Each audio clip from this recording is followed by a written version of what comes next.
രാവിലെ ഇട്ട് കഴിഞ്ഞാൽ രാത്രി ആകുമ്പോൾ ഒരു 500 വ്യൂസ് ഒക്കെ കഷ്ടിച്ച് കിട്ടുന്നുള്ളൂ. സബ്സ്ക്രൈബേഴ്സ് കൂടുന്നില്ല, മോണിറ്റൈസേഷൻ ആവുന്നില്ല, 1000 സബ്സ്ക്രൈബർ ക്രൈറ്റീരിയ പോലും എനിക്ക് ഒന്ന് ക്ലിക്കായി കിട്ടുന്നില്ല. ഇനി ആരും എനിക്ക് വ്യൂസ് കിട്ടുന്നില്ല, എനിക്ക് സബ്സ്ക്രൈബേഴ്സ് കിട്ടുന്നില്ല എന്ന് പറഞ്ഞ് വിഷമിക്കരുത്. ഹലോ, ശരിക്കും പറഞ്ഞു കഴിഞ്ഞാൽ YouTube journey is really hard. കാരണം നമ്മൾ ഈ ഒരു 1K സബ്സ്ക്രൈബേഴ്സ് എത്തിക്കാൻ പെടുന്ന ഒരു പാട് തന്നെ ഈ ഒരു യൂട്യൂബ് ചാനലൊക്കെ സ്വന്തമായിട്ട് ഉള്ളവർക്ക് അത് മനസ്സിലാവും. അപ്പം അത്രയും ബുദ്ധിമുട്ടാണ് ഈ ഒരു യൂട്യൂബ് ജേർണി എന്ന് പറയുന്നത്. അപ്പം എൻ്റെ ഈ ഒരു ജേർണിയിൽ ഞാൻ പഠിച്ചിട്ടുള്ള കുറേ കാര്യങ്ങളുണ്ട്, ഞാൻ ചെയ്ത കുറേ മിസ്റ്റേക്സ് ഉണ്ട്. അതൊന്നും നിങ്ങൾ ആരും ചെയ്യരുതെന്ന് എനിക്ക് വലിയ ആഗ്രഹമുണ്ട്. കാരണം ഇതൊന്നും ആരും പറഞ്ഞു തരത്തില്ല, ഇതൊന്നും ഒരു വീഡിയോയിൽ നമ്മൾ കാണാറില്ല. പക്ഷെ ഇങ്ങനെ കുറച്ച് കാര്യങ്ങളും കൂടെ ഇതിൻ്റെ പിന്നിലുണ്ട് എന്നുള്ളത് നമ്മളത് മനസ്സിലാക്കണം. അപ്പം ഞാൻ ഇങ്ങനെ ആലോചിച്ചപ്പം എന്നെ ഇങ്ങ് വരെ എത്തിച്ചത് നിങ്ങളാണ്. അപ്പം നിങ്ങൾക്ക് വേണ്ടിയിട്ട് എന്തുകൊണ്ട് ഞാൻ എൻ്റെ ഈ ഒരു യൂട്യൂബ് ജേർണി എക്സ്പീരിയൻസ് എന്ന് പഠിച്ച കാര്യങ്ങൾ പറഞ്ഞു തന്നൂടാ. അപ്പം എൻ്റെ ഒരു എക്സ്പീരിയൻസ് നിന്ന് ഒരുപാട് മിസ്റ്റേക്സ് ഞാൻ ചെയ്തിട്ടുണ്ട്, ഇപ്പോഴും ശ്രദ്ധിക്കാതെ ചെയ്യുന്ന കുറച്ച് മിസ്റ്റേക്സും ഉണ്ട്. അപ്പം അങ്ങനെ കുറച്ച് കാര്യങ്ങൾ ഡീറ്റെയിൽ ആയിട്ട് ഈ വീഡിയോയിൽ പറഞ്ഞുതരാം. നമ്മളൊരു വീഡിയോ ഇട്ട് കഴിഞ്ഞ് കഴിഞ്ഞാൽ നമ്മൾ എന്ത് ചെയ്യുന്നത് വെച്ചാൽ കോൺസ്റ്റന്റ്ലി അതിൻ്റെ വ്യൂസ് നോക്കിക്കൊണ്ടിരിക്കും. ഓരോ തവണയും നമ്മളിങ്ങനെ റിഫ്രഷ് ചെയ്തുകൊണ്ടിരിക്കും എത്ര വ്യൂസ് വരുന്നുണ്ടെന്ന് അറിയാൻ വേണ്ടിയിട്ട്.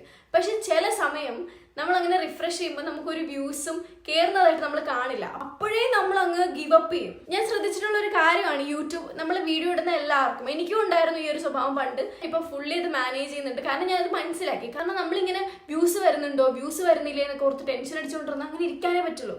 നമ്മൾ ഒരിക്കലും വ്യൂസ് നോക്കി വീഡിയോ ഇടരുത്.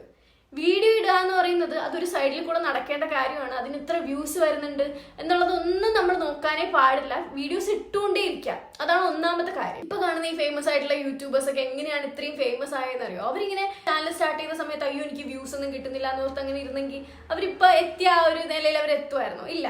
അപ്പൊ അത്രേ നമ്മൾ ചിന്തിക്കേണ്ടതായിട്ടുള്ളൂ. യൂട്യൂബ് സ്റ്റുഡിയോയിൽ നമ്മൾ പോലും അറിഞ്ഞുകൂടാത്ത ഒരു ഹിഡൻ ഫീച്ചർ അതിലുണ്ട്. ആ ഫീച്ചർ വഴി നമ്മുടെ സബ്സ്ക്രൈബേഴ്സ് നമുക്ക് കൂട്ടാൻ നമുക്ക് ഒരുപാട് വഴിയുണ്ട്. അപ്പൊ അതിനെ കുറിച്ച് ഞാൻ 6ാമത്തെ ടിപ്പിൽ പറയുന്നുണ്ടാവും. അപ്പൊ അതുവരെ സ്റ്റേ ട്യൂൺഡ് ആയിട്ടിരിക്കുക, വീഡിയോ ഫുൾ ആയിട്ട് തന്നെ കാണാം കേട്ടോ. എടാ, ഇനി ഞാൻ ചെയ്ത എൻ്റെ ഒരു പേഴ്സണൽ മിസ്റ്റേക്ക് ഞാൻ പറഞ്ഞുതരാം. ലാസ്റ്റ് 90 ഡേയ്സിനുള്ളിൽ 10 മില്യൺ വ്യൂസ് വരണം ഷോർട്സിന്. അല്ലാന്നുണ്ടെങ്കിൽ നമ്മുടെ ലോങ് വീഡിയോക്ക് 4000 വാച്ച് അവർ ഉണ്ടാവണം. ഇതാണ് നമ്മുടെ ഒരു 2 ക്രൈറ്റീരിയാസ് എന്ന് പറയുന്നത്. ഈ 4000 വാച്ച് അവർ എന്ന് പറയുന്നത് ചെയ്യാനായിട്ട് 1 വർഷമുണ്ട്. ഈ 10 മില്യൺ വ്യൂസ് എന്ന് പറയുന്നത് ചെയ്യാനായിട്ട് 3 മാസമേ ഉള്ളൂ. ഞാൻ അതിങ്ങനെ ആലോചിച്ചപ്പോൾ ഓക്കെ, 10 മില്യൺ വ്യൂസ് കിട്ടുന്നത് കുറച്ചുകൂടെ എളുപ്പമായിരിക്കും എന്ന് വിചാരിച്ചിട്ട് ഞാൻ ഷോർട്സ് മാത്രം ഇട്ടുകൊണ്ടിരുന്നു. അതൊരു വലിയ ടെറിബിൾ മിസ്റ്റേക്ക് ആണ്. അങ്ങനെ ആരും ചെയ്യാതിരിക്കുക. ജനറലി സ്പീക്കിംഗ് ലോങ് വീഡിയോസ് വഴി മാത്രമേ നമുക്ക് ഈ ഒരു മോണിറ്റൈസേഷൻ എനേബിൾ ചെയ്യുന്നത് ഈസി ആയിട്ടുള്ളൂ. ഷോർട്ട് വീഡിയോസ് അപ്ലോഡ് ചെയ്യാം, കൂടുതൽ ന്യൂ ഓഡിയൻസിന്റെ അടുത്തൊക്കെ എത്താൻ വേണ്ടിയിട്ട് ഷോർട്ട് വീഡിയോസ് ഭയങ്കര ഹെൽപ്ഫുൾ ആണ്. പക്ഷെ ഇതല്ലാതെ തന്നെ നമ്മൾ ഏറ്റവും കൂടുതൽ കോൺസെൻട്രേറ്റ് ചെയ്യേണ്ട ഒരു കാര്യം എന്ന് പറയുന്നത് ലോങ് വീഡിയോസ് തന്നെ ആയിരിക്കണം. ഇനി 3ാമത്തെ മിസ്റ്റേക്ക് പറയാം. നമ്മൾ ഇടുന്ന വീഡിയോയിൽ മാത്രമല്ല കാര്യം, നമ്മൾ ഇടുന്ന തംബ്നെയിലാണ്. ഒരു തംബ്നെയിൽ കണ്ടിട്ട് അതിൽ ആൾക്കാർക്ക് ക്ലിക്ക് ചെയ്യാൻ തോന്നണം. മനസ്സിലായില്ലേ? ഇപ്പൊ നമുക്ക് ഈ ഒരു തംബ്നെയിൽ ഉണ്ടാക്കാൻ ഒരുപാട് ഡിഫറെന്റ് വേസ് ഉണ്ട്. ഞാൻ ഉൾപ്പെടെ എല്ലാവരും ചെയ്തുകൊണ്ടിരിക്കുന്ന കാര്യം എന്ന് പറയുന്നത് ChatGPT വഴി തംബ്നെയിൽസ് ഉണ്ടാക്കുക എന്നുള്ളതാണ്. അതാകുമ്പോൾ നമുക്ക് കുറച്ചുകൂടെ റിയലിസ്റ്റിക് ആയിട്ടുള്ള, നമുക്ക് വേണ്ട രീതിയിൽ കസ്റ്റമൈസ് ചെയ്ത് നമുക്ക് ഒരു തംബ്നെയിൽ ഉണ്ടാക്കിയെടുക്കാനായിട്ട് പറ്റും.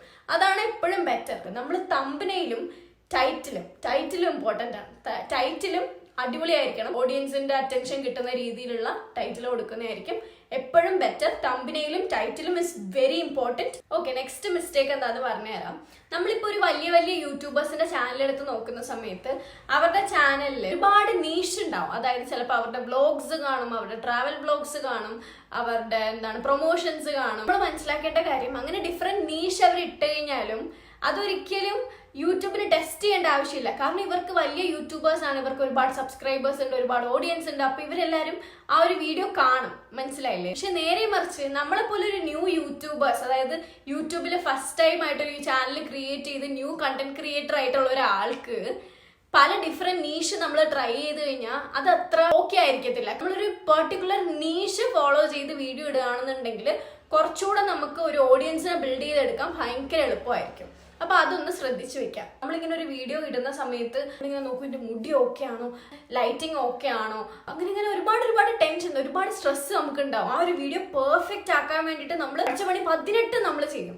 ഇൻ കേസ് ആ വീഡിയോ പെർഫെക്റ്റ് ആയില്ല എന്നുണ്ടെങ്കിലോ അത് അപ്ലോഡും ചെയ്യത്തില്ല. അവിടെയാണ് മിസ്റ്റേക്ക്. മനസ്സിലായില്ലേ? നമ്മൾ ഈ ഒരു വീഡിയോ ഇടുന്ന സമയത്ത് ഒരിക്കലും വീഡിയോ പെർഫെക്റ്റ് ആണോ എന്ന് നോക്കി പോസ്റ്റ് ചെയ്യരുത്. എപ്പോഴും കൺസിസ്റ്റന്റ് ആയിട്ട് വീഡിയോ ഇട്ടുകൊണ്ടിരിക്കുക. നിങ്ങളുടെ വീഡിയോ ഇനി പെർഫെക്റ്റ് ആയില്ലെങ്കിലും കുഴപ്പമില്ല, നിങ്ങൾക്ക് ഒരു ദിവസം ഇടാൻ കണ്ടന്റ് കിട്ടിയില്ലെങ്കിൽ എന്തെങ്കിലും ഇടുക. ഡെയിലി ഇട്ടോണ്ടിരിക്കുക. യൂട്യൂബിന് തോന്നണം oh this girl is trying എന്ന് യൂട്യൂബിന് തോന്നണം. അങ്ങനെ തോന്നണമെങ്കിൽ ഡെയിലി വീഡിയോസ് ഇട്ടുകൊണ്ടിരിക്കുക. ഇനി ഞാൻ നമ്മുടെ 6ാമത്തെ മോസ്റ്റ് ഇമ്പോർട്ടൻറ്റ് ടിപ്പാണ് പറയാനായിട്ട് പോകുന്നത്.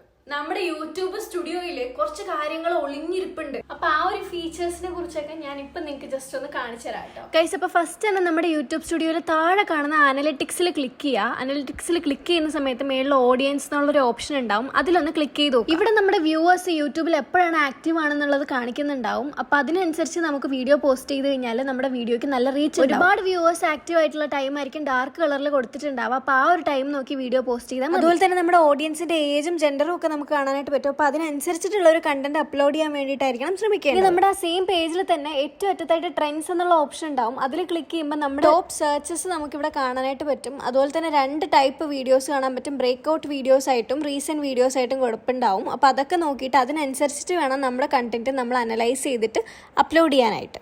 ഇനി 7ാമതായിട്ട് എനിക്ക് നിങ്ങളുടെ അടുത്ത് പറയാനുള്ള ഒരു കാര്യം എന്ന് പറഞ്ഞു കഴിഞ്ഞാൽ ഒരിക്കലും ആരുമായിട്ട് കമ്പയർ ചെയ്യാതിരിക്കുക. ഈ യൂട്യൂബറിന് അത്രയും വ്യൂസ് ഉണ്ടല്ലോ, ഒന്നും കമ്പയർ ചെയ്യാൻ പാടില്ല. നമ്മൾ ജസ്റ്റ് ഒരു ബിഗിനറാണ് ആൻഡ് എവറിത്തിങ് ടേക്സ് ടൈം. നമ്മൾ വീഡിയോസ് ഇട്ട് തുടങ്ങിക്കഴിഞ്ഞാൽ ഉടനെ ഒന്നും നമുക്കൊന്നും കിട്ടാൻ പോകുന്നില്ല. നമുക്ക് അതിനനുസരിച്ച് ഹാർഡ് വർക്കും അതിനനുസരിച്ച് ടൈമും എടുത്താൽ മാത്രമേ എല്ലാം കിട്ടുള്ളൂ. അപ്പോൾ ഇങ്ങനെയുള്ള കുറച്ച് കാര്യങ്ങൾ നോക്കി വെച്ചിട്ട് വേണം നമ്മൾ യൂട്യൂബ് ചാനൽ സ്റ്റാർട്ട് ചെയ്യാനും അതിൽ വീഡിയോസ് അപ്ലോഡ് ചെയ്യാനും ഒക്കെ ചെയ്യാനായിട്ട്. കൺസിസ്റ്റൻ്റ് ആയിരിക്കുക, കമ്പയർ ചെയ്യാതിരിക്കുക, വീഡിയോസൊക്കെ നല്ല അടിപൊളിയായിട്ട് ഇടുക, തംബ്നെയിലും ടൈറ്റിലും ഒക്കെ ഭയങ്കര ഓഡിയൻസിനെ ക്യാച്ച് ചെയ്യുന്ന രീതിയിലുള്ളതാക്കി ഇടുക. ഞാൻ നേരത്തെ പറഞ്ഞാൽ നമ്മുടെ യൂട്യൂബ് സ്റ്റുഡിയോൻ്റെ ആ ഒരു കാര്യം കൂടെ ശ്രദ്ധിച്ചു കഴിഞ്ഞാൽ എല്ലാം നല്ല രീതിയിൽ പോകും. പക്ഷെ എന്നാൽ പോലും മിസ്റ്റേക്സ് ആർ നോർമൽ. മിസ്റ്റേക്ക് നിങ്ങൾ വരുത്തുന്നുണ്ടെങ്കിൽ ഇറ്റ്സ് ഫൈൻ. അപ്പം നിങ്ങളുടെ ഹോപ്പ് ഒന്നും വിടാതിരിക്കുക, നല്ലവണ്ണം തന്നെ കൺസിസ്റ്റന്റ് ആയിട്ട് വീഡിയോസ് അപ്ലോഡ് ചെയ്യുക. അപ്പോൾ ഇന്നത്തെ വീഡിയോ നിങ്ങൾക്ക് ഹെൽപ്ഫുൾ ആയെന്നാണ് എൻ്റെ വിശ്വാസം. അപ്പോൾ ഈ വീഡിയോ ഇഷ്ടപ്പെട്ട് കഴിഞ്ഞാൽ ഒന്ന് ലൈക്ക് ചെയ്യുക, സബ്സ്ക്രൈബ് ചെയ്യുക. പിന്നെ എന്തെങ്കിലും ഇതുപോലെ ബെറ്റർ വീഡിയോസ് ഒക്കെ വേണമെന്നുണ്ടെങ്കിൽ കമൻറ്റ് ചെയ്താൽ മതിയാവും. അപ്പോൾ ഓക്കെ, ബൈ.